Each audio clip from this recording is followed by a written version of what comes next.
کچھ دنوں سے وہ جلال اور زینب کے رویے میں عجیب سی تبدیلی دیکھ رہی تھی۔ وہ دونوں اس سے بہت اکھڑے اکھڑے رہنے لگے۔ ایک عجیب سا تناؤ تھا جو وہ اپنے اور ان کے درمیان محسوس کر رہی تھی۔ اس نے 1-2 بار جلال کو ہاسپٹل فون کیا، مگر ہر بار اسے یہی جواب ملتا کہ وہ مصروف ہے۔ وہ زینب کو اگر کالج سے لینے بھی آتا تو پہلے کی طرح اس سے نہیں ملتا تھا، اور اگر ملتا بھی تو صرف رسمی سی علیگ سلیگ کے بعد واپس چلا جاتا۔ وہ شروع میں اس تبدیلی کو اپنا وہم سمجھتی رہی، مگر پھر زیادہ پریشان ہونے پر وہ ایک دن جلال کے ہاسپٹل چلی آئی۔ جلال کا رویہ بے حد سرد تھا۔ امامہ کو دیکھ کر اس کے چہرے پر مسکراہٹ تک نہیں آئی۔ کافی دن ہو گئے تھے ہمیں ملے، اس لیے میں خود ہی چلی آئی۔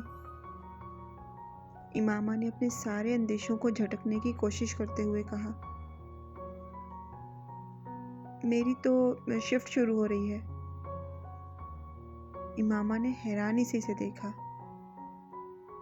زینب بتا رہی تھی کہ اس وقت آپ کی شفٹ ختم ہوتی ہے، میں اسی لیے اس وقت آئی ہوں۔ ہاں صحیح ہے، مگر آج میری کوئی اور مصروفیت ہے۔ وہ اس کا منہ دیکھ کر رہ گئی۔ جلال، آپ کسی وجہ سے مجھ سے ناراض ہیں؟ نہیں، میں کسی سے ناراض نہیں ہوں۔ کیا آپ 10 منٹ باہر آ کر میری بات سن سکتے ہیں؟ جلال کچھ دیر اسے دیکھتا رہا، پھر اس نے اپنا اوور آل اپنے بازو پر ڈال لیا اور کچھ کہے بغیر کمرے سے باہر نکل آیا۔ باہر جاتے ہی جلال نے اپنی رسٹ واچ پر ایک نظر ڈالی۔ یہ شاید اس کے لیے بات شروع کرنے کا اشارہ تھا۔ آپ میرے ساتھ اس طرح مس بیہیو کیوں کر رہے ہیں؟ کیا مس بیہیو کر رہا ہوں؟ آپ بہت دنوں سے مجھے اگنور کر رہے ہیں۔ ہاں، کر رہا ہوں۔ امامہ کو توقع نہیں تھی کہ وہ اتنی صفائی سے اس بات کا اعتراف کر لے گا۔ کیونکہ میں تم سے ملنا نہیں چاہتا۔ وہ کچھ لمحوں کے لیے کچھ نہیں بول سکی۔ کیوں؟ یہ بتانا ضروری نہیں ہے۔ میں جاننا چاہتی ہوں کہ آپ کا یہ رویہ یکدم کیوں تبدیل ہو گیا۔ کوئی نہ کوئی تو وجہ ہوگی نا اس کی۔ ہاں وجہ ہے، مگر میں تمہیں بتانا ضروری نہیں سمجھتا، بالکل اسی طرح جس طرح تم بہت سی باتیں مجھے بتانا ضروری نہیں سمجھتی۔ میں نے کون سی باتیں آپ کو نہیں بتائیں؟ یہی کہ تم مسلمان نہیں ہو۔ جلال نے بڑے تلخ لہجے میں کہا، اور امامہ سانس تک نہیں لے پا رہی تھی۔ کیا تم نے یہ بات مجھ سے چھپائی نہیں؟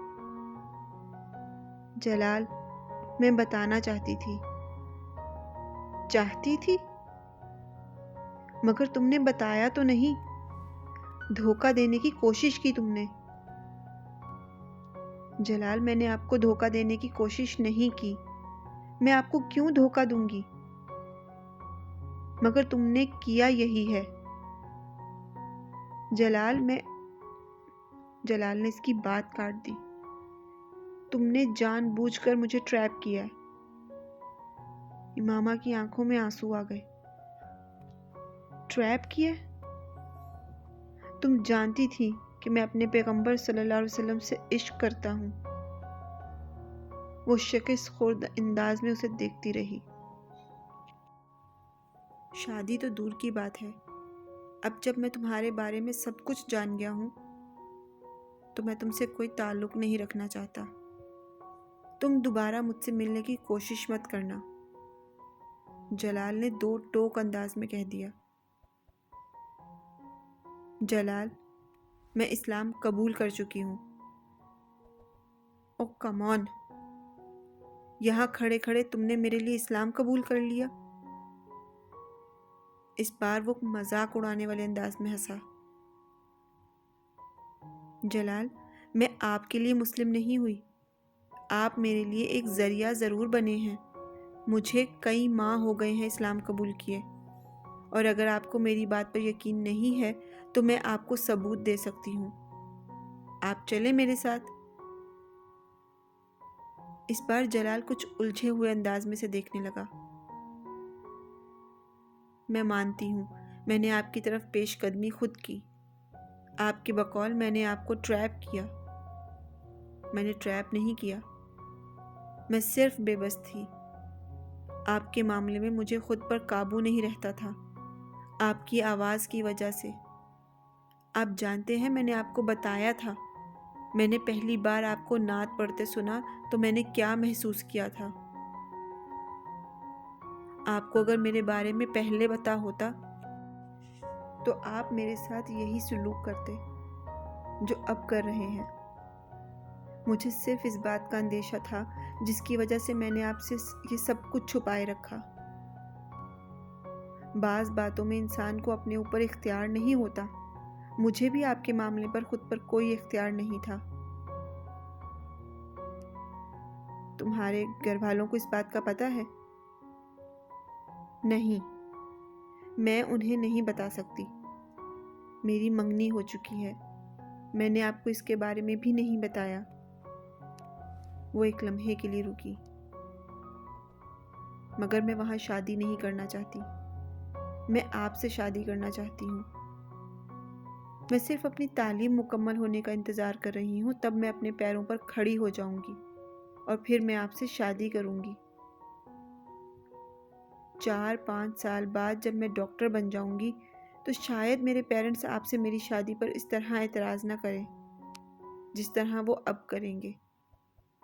اگر مجھے یہ خوف نہ ہو کہ وہ میری تعلیم ختم کروا کر میری شادی اسجد سے کر دیں گے تو شاید میں انہیں ابھی اس بات کے بارے میں بتا دیتی کہ میں اسلام قبول کر چکی ہوں، مگر میں ابھی پوری طرح ان پر ڈیپینڈڈ ہوں۔ میرے ہاتھ بندھے ہوئے ہیں۔ آپ وہ واحد راستہ تھے جو مجھے نظر آیا۔ مجھے واقعی آپ سے محبت ہے۔ پھر میں آپ کو شادی کی پیشکش نہ کرتی تو اور کیا کرتی؟ آپ اس صورتحال کا اندازہ نہیں کر سکتے جس کا سامنا میں کر رہی ہوں۔ میری جگہ پر ہوتے تو آپ کو اندازہ ہوتا کہ میں جھوٹ بولنے کے لیے کتنی مجبور ہو گئی تھی۔ جلال کچھ کہے بغیر پاس موجود لکڑی کے بینچ پر بیٹھ گیا۔ وہ اب پریشان نظر آ رہا تھا۔ کیا آپ کے دل میں میرے لیے کچھ بھی نہیں ہے؟ صرف اس لیے میرے ساتھ انوالو ہیں کیونکہ میں آپ سے محبت کرتی ہوں؟ جلال نے اس کے سوال کا جواب دینے کی بجائے اس سے کہا، امامہ بیٹھ جاؤ۔ پورا پینڈورا باکس کھل گیا ہے میرے سامنے۔ اگر میں تمہاری صورتحال کا اندازہ نہیں کر سکتا تھا تو تم بھی میری پوزیشن کو نہیں سمجھ سکتی ہو۔ امامہ اس سے کچھ فاصلے پر رکھی بینچ پر بیٹھ گئی۔ میرے والدین کبھی غیر مسلم لڑکی سے میری شادی نہیں کریں گے، قطع نظر اس کے کہ میں اس سے محبت کرتا ہوں یا نہیں۔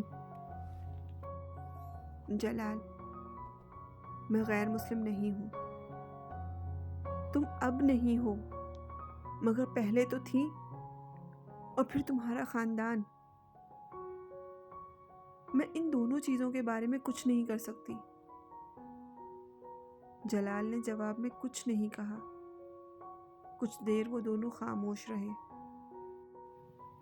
کیا آپ اپنے پیرنٹس کی مرضی کے بغیر مجھ سے شادی نہیں کر سکتے؟ یہ بہت بڑا قدم ہوگا، اور بالفرض میں یہ کام کرنے کا سوچ لوں تو بھی نہیں ہو سکتا۔ تمہاری طرح میں بھی اپنے پیرنٹس پر ڈیپینڈنٹ ہوں۔ مگر آپ ہاؤس جاب کر رہے ہیں اور چند سالوں میں اسٹیبلش ہو جائیں گے۔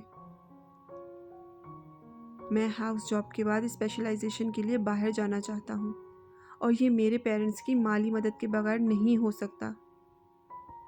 اسپیشلائزیشن کے بعد ہی میں واپس آ کر اپنی پریکٹس اسٹیبلش کر سکتا ہوں۔ 3-4 سال اپنی اسٹڈیز ختم کرنے میں بھی لگ جائیں گے۔